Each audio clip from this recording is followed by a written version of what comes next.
৭ই মার্চের ভাষণ নিয়ে অনেকেই এখন নিজের মন গড়া ব্যাখ্যা দিচ্ছেন, যা পুরোটাই ডাহা মিথ্যা। এমন অভিযোগ করেছেন প্রধানমন্ত্রী শেখ হাসিনা।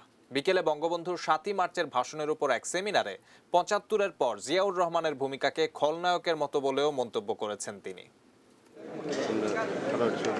বঙ্গবন্ধু শেখ মুজিবুর রহমানের ৭ই মার্চের ভাষণের উপর শুক্রবার এই সেমিনার আয়োজন করে জাতির পিতা বঙ্গবন্ধু শেখ মুজিবুর রহমান মেমোরিয়াল ট্রাস্ট। আয়োজকদের প্রতি কৃতজ্ঞতা। মাননীয় প্রধানমন্ত্রী রাজধানীর কৃষিবিদ ইনস্টিটিউশনে এই সেমিনারের প্রধান অতিথি ছিলেন প্রধানমন্ত্রী শেখ হাসিনা। একটি জাতিকে তিনি ধাপে ধাপে স্বাধীনতার মন্ত্রে উজ্জীবিত করেছিলেন। বঙ্গবন্ধুর ৭ই মার্চের ভাষণই স্বাধীনতার জন্য উজ্জীবিত করেছিল এদেশের মানুষকে, অথচ ৭৫-এর পর সেই স্বাধীনতাই ব্যর্থ হতে চলেছিল।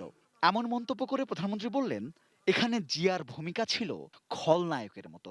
বা অপপ্রচার যেটা চালানো শুরু হয়েছিল ৭৫-এর জাতির পিতাকে হত্যার পর থেকে, এই প্রচারণাটা আরো ব্যাপকভাবে শুরু করা হয়। আর সেখানে একজন খলনায়কও দাঁড় করানো হয়, যিনি নাকি কোন ড্রামের উপর দাঁড়িয়ে একটা বাঁশি বাজিয়েই বাংলাদেশ স্বাধীন করে ফেলেছে।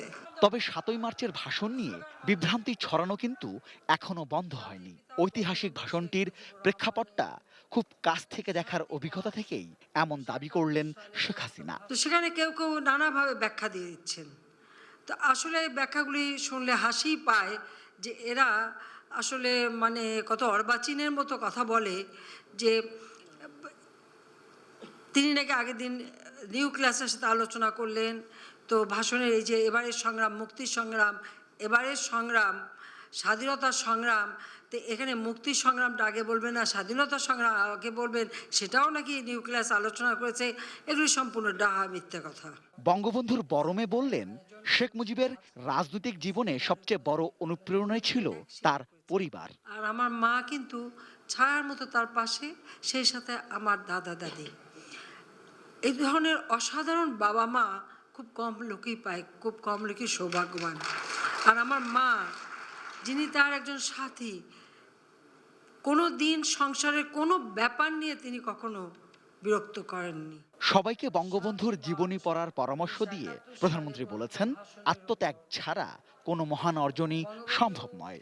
কোনো কিছু যে অর্জন করতে হয় তার জন্য আত্মত্যাগ করতে হয়। Rezwan Faiz, ATN news, Dhaka.